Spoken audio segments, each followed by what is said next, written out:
Hello students, welcome to the class. I am T. Ram Reddy. In this class, we will discuss about the profile of Indian agriculture, where agriculture not only feeding the individual or nation, but also contributing the economic growth or fueling the economic growth. So, through the co- through the views of the M.S. Swaminathan, who is also known as the father of green revolution in India, he says that if agriculture goes wrong, nothing else will have a chance to go right. So agriculture is the primary sector. Because of this only, if agriculture goes wrong, there is nothing to go right. If agriculture goes wrong, industrial sector will go wrong, and the service sector will go wrong, and human culture and development will also goes wrong. So this is the importance of Indian agriculture, and we'll see through the a small flow chart. We all know this. We all know that humans evolved or human development central around the agricultural development. First, basically, agriculture contributes to the human food and human food security.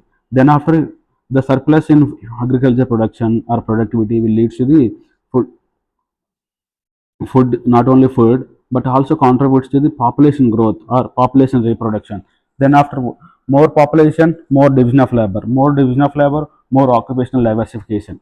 More occupational diversification will lead to the development of urbanizations. Across the globe there are more urban centers, whether it is Mohenjo-daro or Harappa or Yellow Valley civilization or Egypt civilization. All civilizations were developed because of the this agriculture surplus. Then urbanization, trade and markets, then industrial growth, and overall civilizational development. So agriculture is key central theme in human development or civilizational development. So it should be kept in right direction and right place.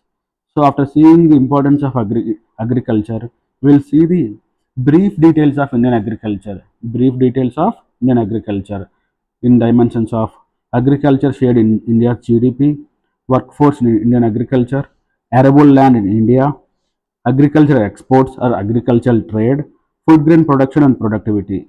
We'll see one by one detail in description. So agriculture share in India's GDP. So you know that in India's GDP, it is around 18% of GDP is from the agriculture share, whereas world average is 6% only. World's average is 6% only. Whether coming to the developed countries, less than 1%.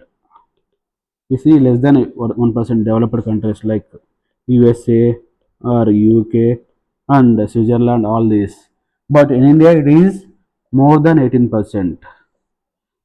So, by this, we can infer that Indian agriculture is more important to its economic development and food security. And coming to the workforce in agriculture, how many people are employing or how many people are getting employment through the agriculture?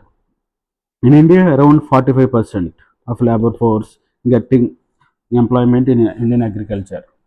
Whereas women, 75% of women labor force is concentrated in Indian agriculture. 75% of women workforce concentrated in agriculture.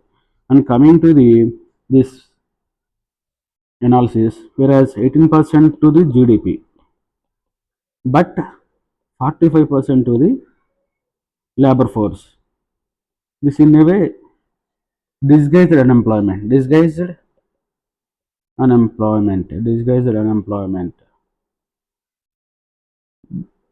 known as per worker less less efficiency in Indian agriculture.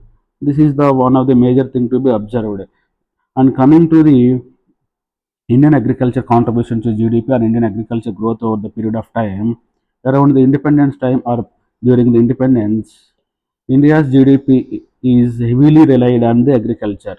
India's GDP is heavily relied on agriculture. Around 80% of GDP, 80% of GDP in 1945 to 47, 80% of GDP is agriculture, and 66% of employment. So in nascent India or baby India is heavily relies on agriculture. In this period of time, it is 18%. and 45%. So this is the brief profile of the Indian agriculture in the perspective of workforce and GDP. Coming to the arable land in India agriculture, arable land, available land for the to cultivate. It is second largest available land. In net terms, net sown area, it is 155 million hectares. That is like more than 45% of the area. It is highest among the countries. But operational holdings is declining because of fragmentation, inheritance of land by inheritance. వారసత్వంగా వచ్చే land వల్ల India fragmentation జరుగుతుంది. Fragmentation of land is occurring, inheritance. And average size of land holding in India is around 0.74 hectares of land. If you see 1972, 2020 and 21, the average operational holding of Indian land by farmers is declining. At this point of time, at the 1970, those times, it was 2.25 hectares of land. In the present time, it is 0.74 hectares. The availability of land is declining for each farmer. At the same time, 80%, more than 80% of the farmers are small and marginal. That in a way holding the less than 2 hectares, because this is the data given. Like our average operational holding is 0.74 only. That means 80% of the farmers in India are small and marginal farmers. That is substantive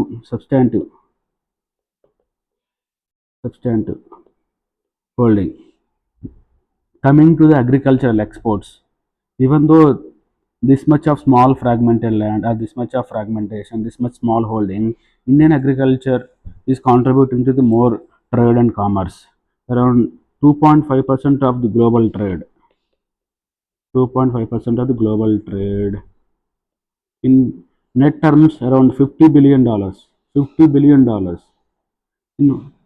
And some goods like rice. 40% of the global rice is from India. 40% of global rice trade, special rice trade from India. So whole world heavily relies on India's rice, and the India is a net exporter of water. Net exporter of water. If you see the profile of Indian agriculture, especially rice, wheat, sugarcane, sugarcane, meat, shrimps, and fishes. All these products of global values, and India heavily exporting. Along with export of these products, India also exporting the water. Exporting the water. We'll see how. Per kg production of rice, it requires around 4,500 liters of water. This much of water requires to produce the rice per 1 kg of rice. So if you export the 1 kg of rice, in a way you are exporting the 4,500 liters of fresh water to the other country. And at the same time, India is gained edible oil demand, oil importer, global oil importer like palm oil for domestic use from the Indonesia and Malaysia. India is heavily dependent on the edible oil importer. Around 60% of the domestic use of palm oil is import dependent India. So agriculture export around 2.45% of the 2.5% of the global trade. It is in a $50 billion and 40% of the global rice trade in India by India. And coming to the fifth point, that is most important point to be noted, where the food grain production and productivity and production. In India, around we'll see through the time period. 1950 and 2023, 2023, 2023 and 24, 51. India's food grain production was increased 6.5 times. Around this time, it was around 51 million tons. This time, at present, it is around 330 million tons. You see, six times increases. And in this main contribution is rice and wheat, around 65%. Among the 330 million tons, 65% is cereals only. What is the role of the pulses, millets, and other cereals? It is very minor. India is monoculture, and the oil seeds all are neglected. Even though overall production of food grains is increased, it is because of mainly two crops, that is wheat and rice only. And coming to the productivity, Indian productivity of crops or rice is 50% of China, 50% of China, especially rice and wheat, and 30 to 60% less than global average, 30 to 60% less than global average. Yet, because of climate change, this is the present scenario. But in future, because of climate change and global warming, the productivity of Indian agriculture is going to be decreased. The productivity of Indian agriculture is going to be decreased. As per the IPCC projection report, IPCC projections, by 2050, 20% of the yield will decline. 20%. So an enormous number. By 2080, it is around 45%. 45%. One side it is very less. Other side, because of climate vagaries and changing monsoon patterns and increasing droughts and salinity of the soil, all these, the productivity of Indian agriculture is going to be declined very rampantly. This is impacts the food security of the nation, economic development of the country, all this. So this is the most important thing. And like to interconnect this, during the 1950s, how much was the total food grain production? It was around 51 million tons. During these times only, we imported the wheat from the USA under the program called PL 480 through this program. But because of global shame and global embarrassment, India introduced the Green Revolution through help of the MS Swaminathan, who is the father of the Indian Green Revolution. Under the Green Revolution, we extended the food high yielding variety seeds, fertilizers, fertilizers like urea, DAP, and phosphates, all other, and among these, irrigation facilities to the crops. Because of these extension to the agriculture, the productivity has increased, and production also increased, overall production. So this is the time to bring the green revolution 2.0, or evergreen revolution, because of various issues as above discussed, low productivity and climate change and its impact on the agriculture production and productivity. And and adding to the what above discussed, like during this period only, the production was improved, total production grains, and poverty in India is declining. Consequently, poverty was declined in 1950 and 2021-22. The poverty here, it is 80% of the people are poor. Here it is 11%. This is poverty curve, and this is like overall food grain production, 51, 330. million tons, million tons. Food grains. So you can interpret the by increasing the agriculture productivity or production, we can decrease the poverty level in, in any country and increase the national growth. This is the essence of the agriculture or importance of the agriculture. At the same time, At the same time, measures taken to improve the condition of Indian agriculture.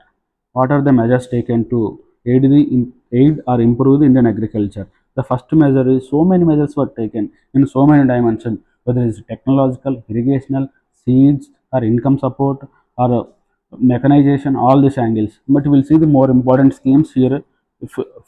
Here, the first one is Pradhan Mantri Krishi Sinchai Yojana Har Khet Ko Pani హర్ crop more drop ప్రతి పంటకి పొలం ప్రతి పొలానికి నీరు and ప్రతి డ్రాప్ని సమర్థవంతంగా వాడుకోవాలి అంటే per crop more drop like traditionally వరి happen to be are habituated to be open flooding method of irrigation open flooding method of irrigation. Here it is 35% is the irrigation efficiency, maximum 35%. Most of the water is unused.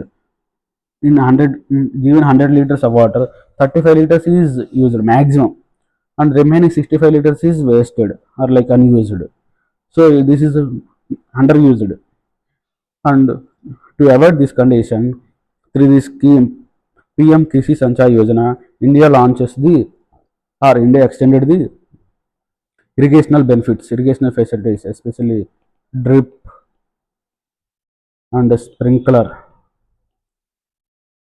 under the theme of per crop more drop, where it is like 70 to 80% is the efficiency of the irrigation through this. So even with less water, you can cultivate the more area by using this method. And second is Jal Shakti Abhiyan or Atal Bhujala Yojana. Here what we do is mainly increase the groundwater groundwater recharge. Through this, you can recharge, rejuvenate the bore wells and other things. Where by by developing the water harvesting technologies and farm ponds, all these. And third thing is soil health cards. The master of the roster, the master scheme in Indian agriculture is profiling the Indian soils with respect to the micronutrients and macronutrients like zinc, boron, iron, sulfur, and various other nutrients. By profiling these nutrients, we know the which nutrient is more and which nutrient is deficient. So by this we can avail the precision nutrient supply. So this we can reduce the import cost or input cost for the farmers, and at the same time import cost of various other fertilizers, and at the same time will save the environment from the eutrophication. This is the important water pollution agent or phenomena, you should know it. And coming to the National Mission on Soil Seeds and Oil Palm, NMOP, NMEOP. So under this scheme, we will enhance the production and productivity of the various soil seeds like groundnut, sunflower, and palm oil extension. All this because India heavily dependent or domestic heavily dependent on import of the palm oil and various other oils. So in order to attain the Atmanirbharata, self-reliance in the oil seeds, India launched these schemes. And one more important scheme is ENAM, like digital marketplace. Farmers can sell his produce wherever he want, depending on the price realization. Where he gets the maximum prices, there he sells through the digital platforms. This is one of the choice-based sale program. And the sixth one is Operation Greens, top scheme, where model on the Operation Flood model, where the white revolution, like how India achieved the self-reliance in the milk. So India launched the top scheme, T for tomato, O for onion, P for potato. So all these are perishable and seasonal crops. So these are the like highly inflating or daily needed crops for the farmers or consumers. So in this scheme, India extended the food processing and various other cold chains where it can sell and it can preserve. So, on strengthening the post harvest supply chains under this scheme. But later on, these facilities were extended to all other crops under the name of Operation Total. Operation Total. Operation total. Operation మొత్తం, మొత్తానికి operation మొత్తానికి cold chain కానీ, post harvesting కానీ, and food processing facilities కానీ, packaging facilities కానీ అన్నీ extend చేస్తున్నారు. So that farmers can preserve his produce, sale when ever he wants based on the market prices. And coming to the other scheme, PM Kisan. Under this scheme, farmers' income support will happen like 6,000 per year, 6,000 per year in three installments to each farmer, like farmer, based on the some criterias. Even though doing this much of works or this much of schemes, Indian farming sector, Indian agriculture sector is suffering with various other issues like productivity and climate change, all other issues. So we will see the what else we can do in order to attain the Atmanirbharata in agriculture, or self-reliance in agriculture, and productivity and profitability of farmers and agriculture. So first thing you need to do is land and productivity improvement, as South Korea did. This is South Korean model where the farmers promoted or enhanced the cooperative farmings and land consolidation. As Indian land is fragmenting day by day, year on year, so you need to promote the land consolidation, like land consolidation and cooperative farming, as did in cooperative water, cooperative milk, sector. You need to promote the cooperatives and consolidation. Second thing is water management. As we discussed, still really open water flooding, and where productivity or efficiency is very less. You need to embrace this mechanism extensively in India, across the India, because of water availability is minimizing with the time. So Israel model, like Israel is cultivating the like surplus fruits and vegetables and various other crops in deserts because of these water management techniques, especially sprinkler and drip irrigation. Coming to third, climate resilient farming. India holds the around 15 agroclimatic zones, but Indian farmers growing the crops depending on the market demand. For example, Marathwada in Maratha region, which is one of the drought prone region, as like in our Rayalaseema and like other places. But this Marathwada is water scarce, though what they are cultivating? Sugarcane. Sugarcane is one of the water guzzling crops, but Marathwada is water deficient region. In water deficient region, they are cultivating water deficient crops. So it is not the climate smart or climate based, or based on the agroclimatic. This was based on the market demand. So you need to promote the climate resilient farmings based on the agroclimatic and smart climate smart seeds and controlled environment farming, like polyculture, polyculture, all other. And here we can use the biotechnology, biotech, especially genetic engineering tools like CRISPR Cas, CRISPR Cas9. All these will help in the improving the productivity or production. Recently, Government of India or ICAR under through this, what they did is POSA rice and Kamala DST rice. These are the water, water under drought tolerant, salinity tolerant, all these things. So you need to promote these mechanisms, these technologies more in India. Coming to other, post harvest and processing, build cold chains, package houses, and food processing parks, as did in the Operation Total or Operation Top. So you need to do more every village through the farmer produce organizations and all other mechanisms, so that Indian agriculture is more vibrant, resilient, profitable, and sustainable. So after seeing all these things, we'll see the practice questions. Practice question based on the above discussion. The first question, it is, you know that agriculture, Indian agriculture is very much important in General Studies 1, GS 1, and General Studies 3. GS 3 is under the economy, under the geography in GS 1, under the economy in GS 3. So we'll see the first question. This is PYQ in 2016. This was asked. Despite the implementation of various agriculture reforms, productivity in Indian agriculture remains low. Discuss why Indian agriculture productivity is very low after having various reforms. Second question is, this is like practice question.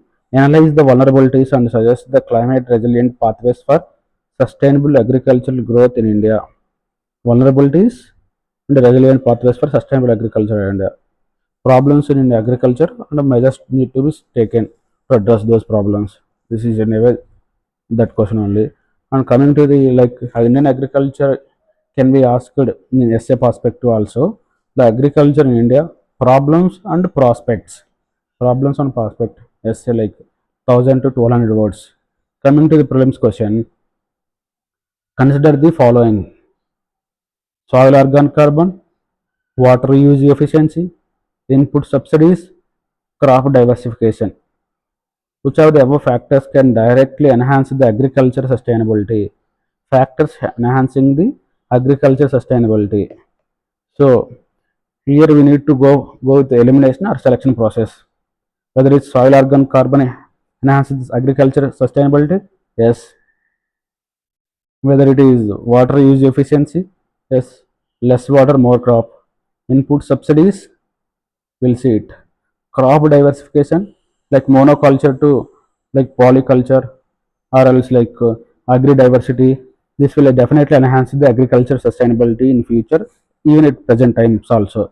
So input subsidies, like input subsidies, this is the uh, this will not enhance the agriculture sustainability. If it is scientific development in agriculture, it is definitely enhances. But input subsidies like MSPs or like PM Kisan, all these are in income support schemes or like market facility scheme. But they don't really enhance the sustainability of Indian agriculture. So by eliminating three, we can here, where is three? Here it is three. So it is gone. Here it is three. It is gone. Here it is three. It is gone. So by eliminating three, we came to the conclusion that option A is the right option. Where soil organic carbon, water use efficiency, crop diversification, all these things are the agriculture sustainability measures. So this is the class, or this is the brief discussion of the Indian agriculture. I hope you like it, and thank you. And we'll see you next class. Thank you so much.